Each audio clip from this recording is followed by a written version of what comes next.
নমস্কার বন্ধুরা, আপনাদের সকলকে আমার চ্যানেলে স্বাগত জানাচ্ছি। আমি 15 দিন আগে অপরাজিতা গাছের মাটি তৈরি করে অপরাজিতা গাছ লাগিয়েছিলাম। এই 15 দিনের মধ্যে আমি অপরাজিতা গাছে কোনো রকম খাবার কিন্তু দিইনি। আজ 15 দিন পরে আমি প্রথম অপরাজিতা গাছে খাবার দেব। সেটা কি খাবার দিচ্ছি সেই ভিডিওটা আপনাদের কাছে আমি করে দেখাবো।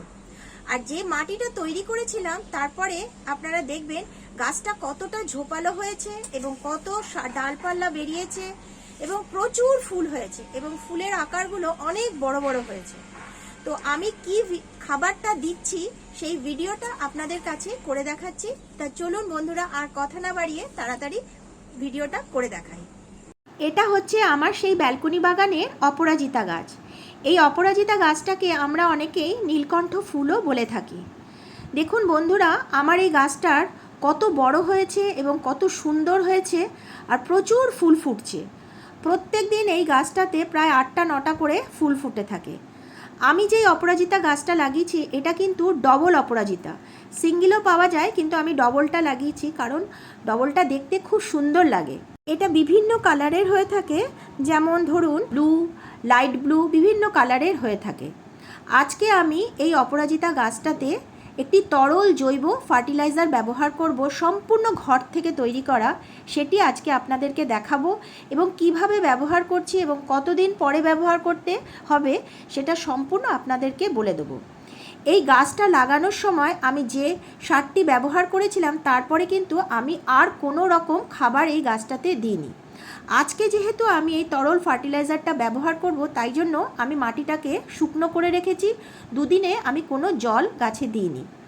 আর এই গাছে আমি ডালগুলো একটু কেটে দেবো, ফলে কি হবে, গাছটা একটু ঝোপালো হয়ে উঠবে এবং গাছের ফুলের পরিমাণটা আরও বেড়ে উঠবে আর গাছটা দেখতে আরও সুন্দর লাগবে। এই ডালপাল্লাগুলো আমি ছোট ছোট করে একটু ওপরের অংশগুলো একটু কেটে দেবো। সেই পুরো ভিডিওটা আজকে আমি আপনাদেরকে করে দেখাবো। তো বন্ধুরা, প্রথমেই আমি গাছের যে উপরের যে সরু সরু ডালগুলো বেরিয়েছে সেইগুলোকে আমি আস্তে আস্তে একটু কেটে দিচ্ছি এবং আপনারা দেখবেন যত ডাল একটু সুন্দরভাবে কেটে দেবেন তাহলে কি গাছটা আরও গোল করে সুন্দর করে ঝোপালো হয়ে উঠবে। আর এই অপরাজিতা গাছের ক্ষেত্রে রোদের কিন্তু খুব প্রয়োজন হয়ে থাকে এবং জল বেশি দেবেন না, কিন্তু মাটিটা সবসময় যেন একটু আর্দ্র হয়ে থাকে। আর পূর্ব দিকের রোদটা যদি অপরাজিতা গাছকে দেওয়া যায় তাহলে কিন্তু গাছের ফুলের পরিমাণটা আরও বেশি হয় এবং গাছটা কিন্তু খুব সুস্থভাবে বেড়ে ওঠে। আমার মোটামুটি সমস্ত ডালই কাটা হয়ে গেছে। দেখুন সুন্দর একটা গোল শেপে চলে এসছে। আমি যে গাছের ডালগুলো কাটলাম সেগুলো ফেলে দিই এবং দেখুন সুন্দর কাটা হয়ে গেছে। এবার যেহেতু তরল জৈব ফার্টিলাইজারটা ব্যবহার করব, সেটা ব্যবহার করার আগে সব সময় গাছের গোড়াটাকে একটু হালকা করে নিতে হবে।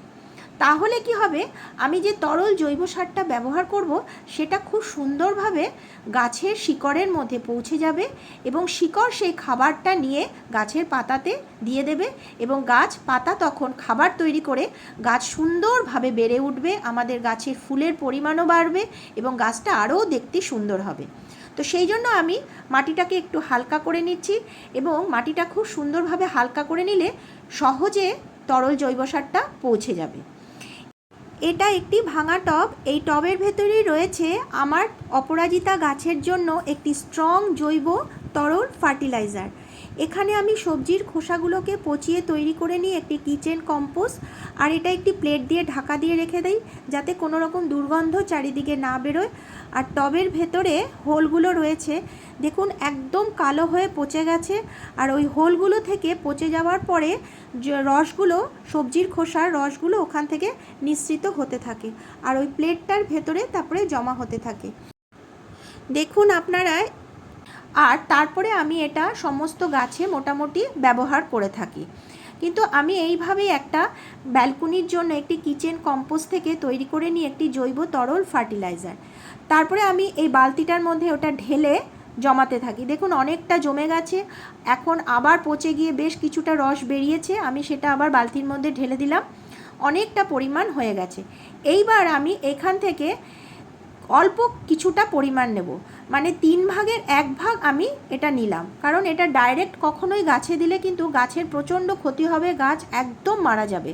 তো তো আমরা যদি ব্যবহার করে থাকবো 3 ভাগের 1 ভাগ আমরা এই জৈব তরল ফার্টিলাইজারটা নেব এবং বাকি পুরো অংশটা আমরা প্লেন জল দিয়ে গ্লাসটাকে দেখুন ভরে নিলাম। পুরো জলটা নিয়ে আমরা ভরে নিলাম। এইভাবে কিন্তু আপনারা ব্যবহার করবেন। কখনো পুরো ডাইরেক্ট আপনারা কিন্তু গাছে কখনোই দেবেন না, তাহলে কিন্তু গাছের খুব ক্ষতি হবে, গাছ সঙ্গে সঙ্গে কিন্তু মারা যাবে। এরপর আমার যেহেতু মাটিটা হালকা করা ছিল, আমি গাছের চারপাশে সুন্দরভাবে আমি দিয়ে দিলাম।